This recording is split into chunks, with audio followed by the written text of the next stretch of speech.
started class 10. Now we move on to the next lecture of manufacturing industries, chapter 6. So, in the last lecture, you have seen about the importance of manufacturing industries and the classification of manufacturing industries. Classification के बाद आज हम बात करेंगे industries को one by one देखने से. Okay, so in this we will look at the textile industry. Okay, textile industry जो है इंडिया की बहुत ही इंपॉर्टेंट इंडस्ट्री मानी जाती है. आफ्टर एग्रीकल्चर सबसे ज़्यादा एम्प्लॉयमेंट प्रोवाइड अगर कोई करता है तो वो टेक्सटाइल इंडस्ट्री है. तो दैट इज़ वाई अपने आप में टेक्सटाइल इंडस्ट्री काफ़ी इंपॉर्टेंट हो जाती है आपके लिए. बोर्ड में भी इससे क्वेश्चन पुट अप होता ही होता है. ओके, सो टेक्सटाइल इंडस्ट्री इंपॉर्टेंट है, एक हमारी एग्रो बेस्ड इंडस्ट्री है. ठीक है, तो इसमें हम देखेंगे कुछ important feature and facts related to the textile industry.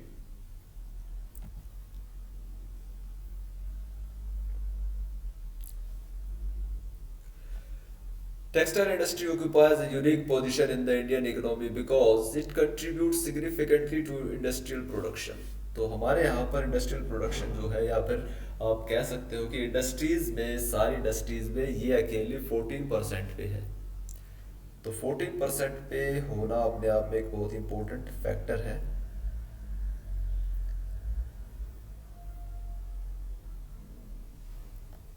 It employs largest number of the people after agriculture. Example 35 million persons directly.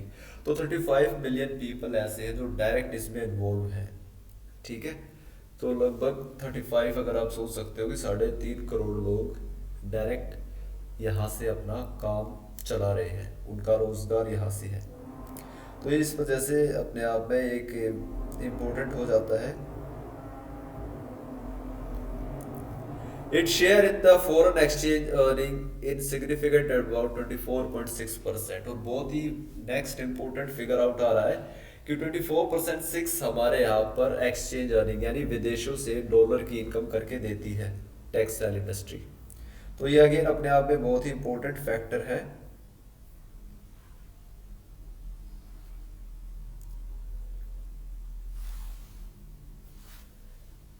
It contributes 4% towards GDP and is the only industry in the country which is self-reliant and complete in the value chain. ये 4% अपना GDP में contribute करती है, यानी भारत की जितनी भी कमाई है साल की उसमें 4% सिर्फ टेक्सटाइल इंडस्ट्री से आता है. और ये अकेली ऐसी इंडस्ट्री है जो कंप्लीट इन वैल्यू चेन है, सेल्फ रिलायंट है. मतलब ये क्या है, टोटली इसमें जो भी आउटपुट होता है, जो भी इसमें इंडस्ट्रीज में लगता है, जो भी बनता है, वो सारा अपने ऊपर ही डिपेंड रखती है. इसको कुछ एक्स्ट्रा रिक्वायरमेंट नहीं है. जैसे आप देखते हो किसी गाड़ी में टायर बाहर से आते हैं, इलेक्ट्रिसिटी का सिस्टम बाहर से आता है, सीट कवर वगैरह बाहर से है, इंजन का काम अलग है, बॉडी अलग है. तो ये टेक्सटाइल इंडस्ट्री ऐसी है जो अपने आप में पूरी डेवलप है. आप देखेंगे एक कॉटन से धागा बनता है, धागे से शर्ट बनती है. तो ऑलमोस्ट सब कुछ क्या है, सेल्फ रिलायंट है, कंप्लीट वैल्यू चेन कहते हैं इसको. तो ये है भारत की टेक्सटाइल इंडस्ट्री. अगर इसके मार्केट साइज की बात करें तो ये हमारे यहाँ पर 50% एक्सपोर्ट अर्निंग कर रही है, जिसमें करीबन 4.5 करोड़ लोग काम करते हैं और जिसमें लगभग 35 लाख हैंडलूम वर्कर हैं. ओके, तो यहाँ पर सरकार ने भी काफ़ी इनिशिएट किया है, काफ़ी काम करना शुरू किया है, इस पर काफ़ी इन्वेस्टमेंट होगा in textile industry 2020 and after 2020. तो काफ़ी यहाँ पर रोजगार की, एम्प्लॉयमेंट की संभावनाएं और होंगी.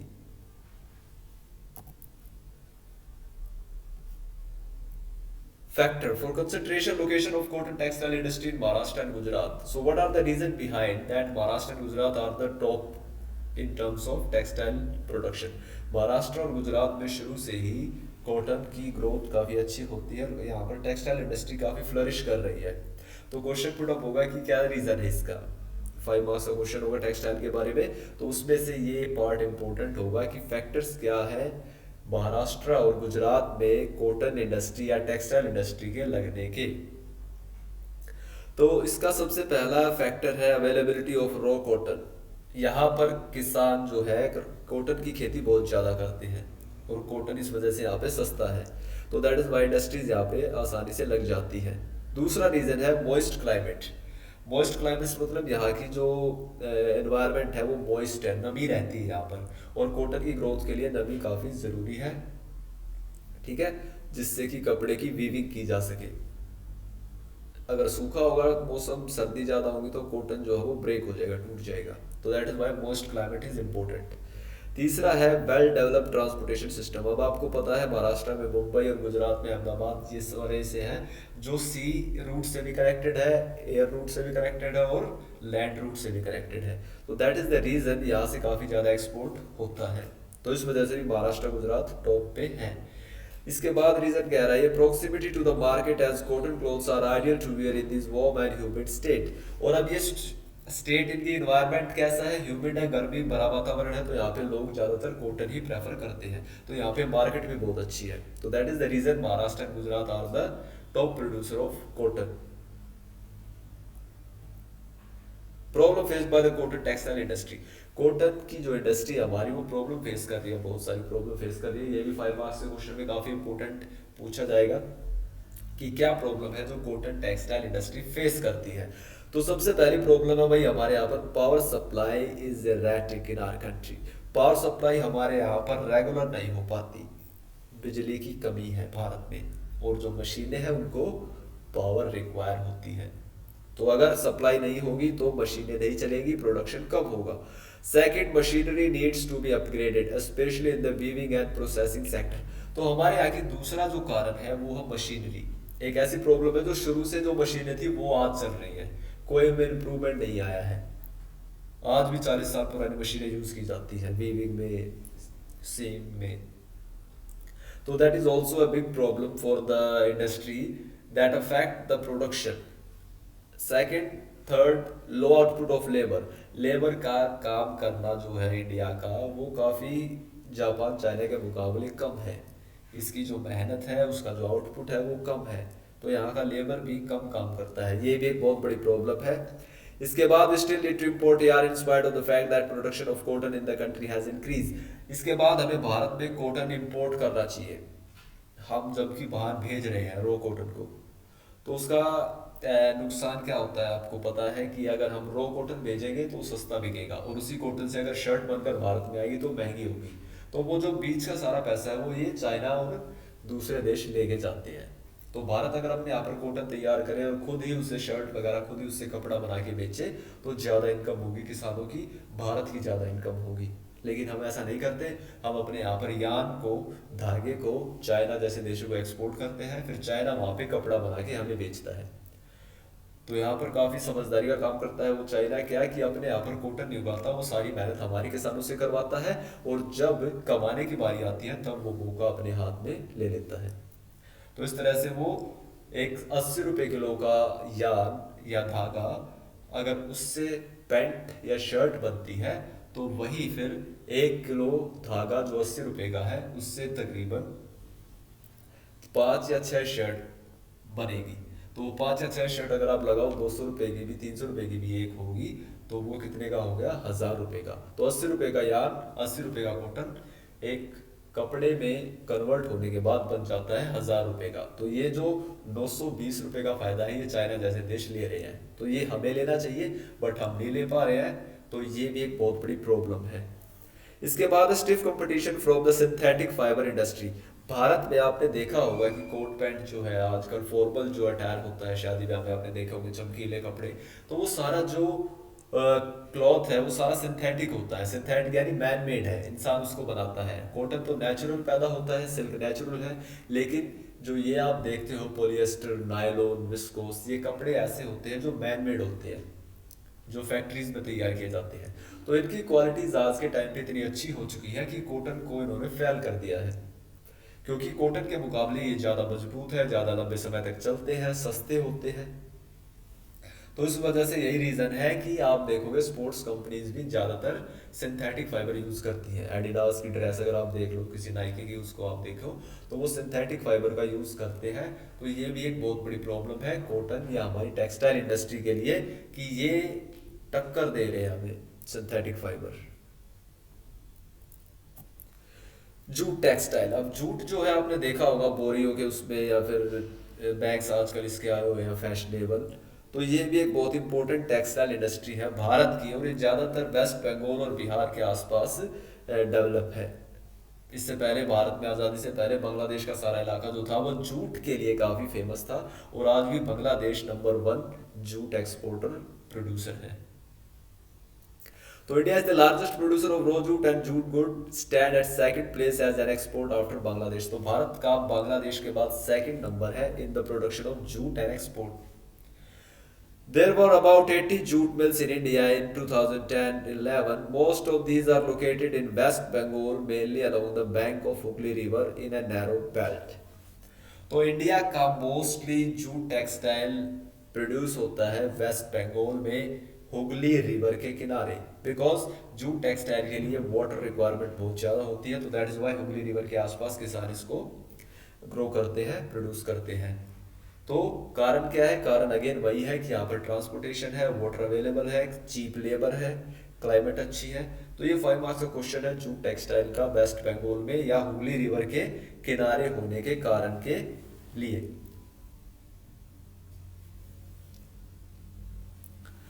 अगर आपसे रीजन पूछे जाते हैं तो इसके रीजन आप ये सब लिखेंगे। ओके, सो पहला रीजन कह रहा है कि proximity of the jute producing area to the Hooghly basin in expensive water transport. सबसे पहला वाटर ट्रांसपोर्ट कैसा है? यहाँ पर आपने जूट को लाए ले गए आसानी से पॉसिबल है, क्योंकि ये थोड़ा भारी होता है, तो उसके लिए वाटर ट्रांसपोर्ट बेस्ट है क्योंकि वो सस्ता ट्रांसपोर्ट है।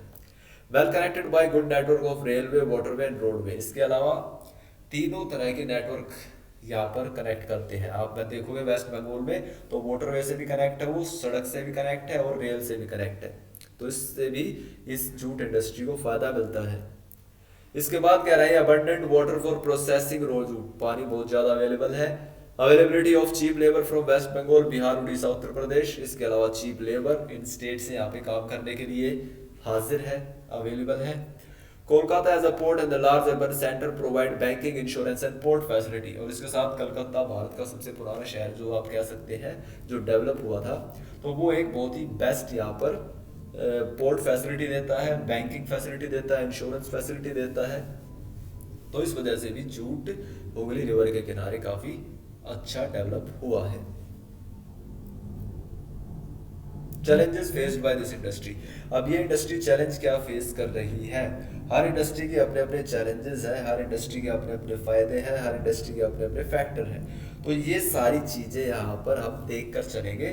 तो जूट के साथ क्या चैलेंजेस अटैच है कि सबसे पहला है challenges faced by the industry include stiff competition in the international market from synthetic substitute and other competitor like Bangladesh, Brazil, Philippines, Egypt and Thailand। तो सबसे पहला चैलेंज है कि वही सिंथेटिक फाइबर जूट के मुकाबले सस्ता है, अवेलेबल है इजीली। आप देखोगे पॉलीथीन का इस्तेमाल कितना ज़्यादा होता है।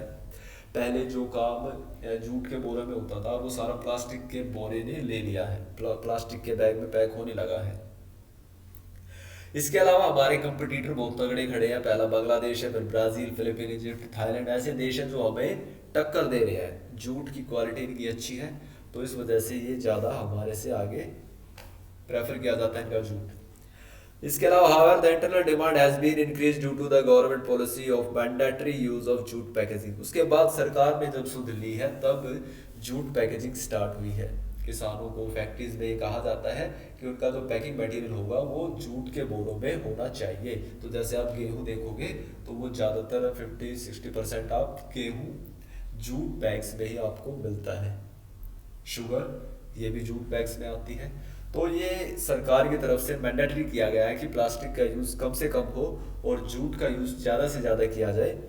To stimulate the demand the product need to be diversified. और इसके साथ साथ हमें कुछ और करना चाहिए ताकि डिमांड इसकी बढ़े, तो उसके लिए किया गया है national jute policy. In 2005, National Jute Policy was formulated with the objectives of increasing productivity, improving quality, ensuring good prices to the jute farmers, and enhancing the yield per hectare। आपसे पूछा जाएगा नेशनल जूट पॉलिसी के बारे में बताओ।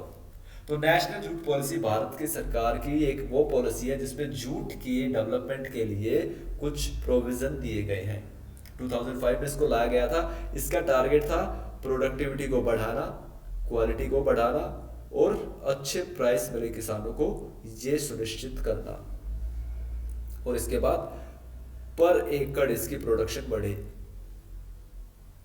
The main market are USA, Canada, Russia, United Arab Republic, UK and Australia. तो हमारे देश के जो खरीदार हैं, जो जूट को खरीदते हैं भारत से, वो ज़्यादातर रिच कंट्री है। रिच कंट्री, आपको पता है जूट महंगा है कंपेयर टू द प्लास्टिक, तो दैट इज़ वाई ये कंट्रीज ही इसको अफोर्ड कर सकते हैं। और ये कंट्रीज एनवायरनमेंट फ्रेंडली अपने एनवायरनमेंट को बनाने के लिए प्लास्टिक का कम से कम यूज़ करना चाहते हैं। That is why they are purchasing jute from India. Okay. After that, the growing global concern for environment-friendly, biodegradable material has once again opened the opportunity for jute product. और इसके साथ अब 21st century में pollution को देखते हुए, plastic के नुकसान को देखते हुए, सरकारें ज़्यादा से ज़्यादा नेचुरल प्रोडक्ट्स को यूज़ करने के लिए लोगों को अवेयर कर रही हैं। तो that also has increase the demand of jute in the international market. Sugar industry. Next, talk about the sugar industry. You know that it is also agro-based industry. India stands second as a whole world producer of sugar, but occupy the first place in the production of गुड़ and खांडसारी। तो भारत जो है sugar production में second number पर है, Brazil पहले पर है, लेकिन गुड़ और खांड जिसे कहते हैं शक्कर, वो हमारे यहाँ पर भारत नंबर 1 है। भारत में ज़्यादातर यही खाई जाती थी। शुगर जो है वो अंग्रेजों के आने के बाद स्टार्ट की गई। तो अंग्रेजों के आने के साथ ही भारत के खाने में 3 जहर कहते हैं जिसे स्लो पॉइजन, वो शामिल किए गए। वो 3 क्या थे? वाइट ब्रेड यानी मैदा, दूसरा शुगर, तीसरा नमक। भारत में इन 3 चीजों को कोई यूज करता नहीं था, बट आफ्टर ब्रिटिश ये हमारे घर का एक इंपॉर्टेंट हिस्सा बन चुके हैं। That is the biggest reason behind the diseases. आज के टाइम में जो भी डिजीजेस है उनमें सबसे बड़ा रोल अगर आप देखेंगे तो खाने का है, और खाने में अगर आप देखेंगे तो नमक, मैदा और चीनी का है। तो भारत में शुरू से ही गुड़ और खांड, शक्कर जैसी स्वीटनर का यूज होता रहा है, but unfortunately we have lost it. The raw material used in industry is bulky and haulage is sucrose content reduced. तो भारत का जो ये रॉ मटेरियल है, ये जो इंडस्ट्री है, इसमें एक प्रॉब्लम है कि ये जो शुगर केन होता है ये बल्कि है, भारी होता है, ठीक है। इसको लाना ले जाना प्रॉब्लम होती है, और इसका सुक्रोज कंटेंट टाइम के साथ घटता जाता है, यानी इसकी मिठास कम होती जाती है। तो शुगर केन अगर फ्रेश है तभी उससे ज़्यादा मिठास निकलने की चांसेस होते हैं। In 2010-11 there were 662 sugar mill in the country spread over Uttar Pradesh, Bihar, Maharashtra, Karnataka, Tamil Nadu, Andhra, Gujarat, Punjab, Haryana, Madhya Pradesh. Bharat में लगभग 662 शुगर मिलें हैं जो इन स्टेट्स में हैं। 60% sugar mill are in Uttar Pradesh and Bihar. तो भारत में 60% शुगर मिल जो है उत्तर प्रदेश और बिहार में है। This industry is seasonal in nature, so it is ideally suited to the cooperative sector. तो ये भारत की इंडस्ट्री कैसी सीजनल है, तो सीजनल होने के कारण ये बेस्ट सूट करती है कोऑपरेटिव सेक्टर को। कोऑपरेटिव सेक्टर किसे कहते हैं? जहाँ पर रॉ मटेरियल को जो सप्लाई करता है, जो उसके वर्कर होते हैं वही मालिक होते हैं। तो शुगर मिलें सारी कोऑपरेटिव हाथों में है। शुगर मिलें किसी प्राइवेट इंडस्ट्री की तरह इसको नहीं लगा सकते हम कि किसी रिलायंस ने अपनी शुगर मिल लगा लिया, किसी पर्सनल बंदे ने शुगर बनानी शुरू कर दी। तो ये किसानों के ऊपर छोड़ा गया सरकार की तरफ से कि किसान इसको चलाएं।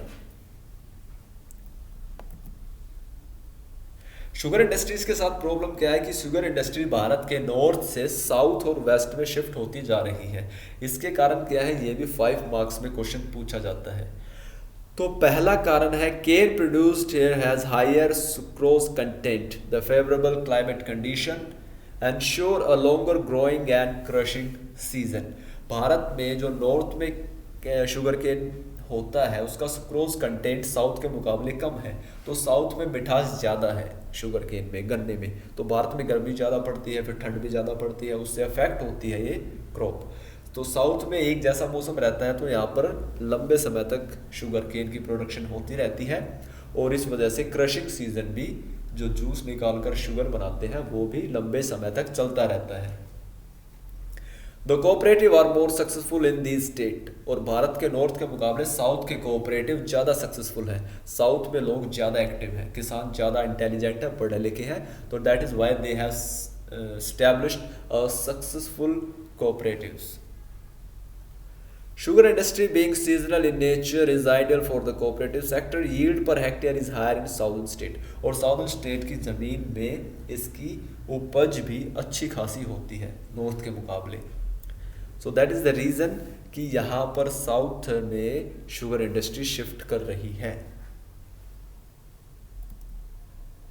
मेजर चैलेंजेस क्या फेस कर रही है शुगर इंडस्ट्री? पहला है कि इसका सीजनल नेचर, कि ये पर्टिकुलर सीजन में ही होता है। आप शुगर केन को स्टोर करके नहीं रख सकते, आपको एक सीजन में ही शुगर केन प्रोड्यूस करना है और उसी सीजन में शुगर निकालनी है। ये 12 महीने नहीं चलता। Old and inefficient method of production, हमारे मेथड आज भी पुराने हैं, न्यू मेथड की रिक्वायरमेंट है जिससे प्रोडक्शन बढ़ सके। तीसरा, transport delay is reaching cane to factories, और इसके अलावा फैक्ट्रीज तक पहुंचने पर शुगर केन या गन्नों को अगर देर हो जाती है तब भी प्रॉब्लम हो जाती है, वो सड़ सकता है, सुक्रोज कंटेंट उसका कम हो जाएगा।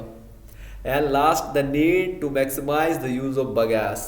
तो बगैस क्या होता है? गन्ने का जो छिलका होता है, रस निकालने के बाद आप देखोगे वो भी काफ़ी ज़्यादा हैवी होता है, तो उसको भी मैनेज करना बहुत बड़ी प्रॉब्लम है। तो कई किसान तो उसको सीधा जला देते हैं जिससे एनवायरनमेंट पोल्यूशन होता है, तो वो सही नहीं है। उसका अच्छी तरीके से निपटारा किया जाए, उसको अच्छी तरीके से डिस्ट्रॉय किया जाए, ये भी बहुत बड़ा चैलेंज है किसानों के लिए। So this is the end of lecture 3. Okay, stay tuned for the next. Thank you.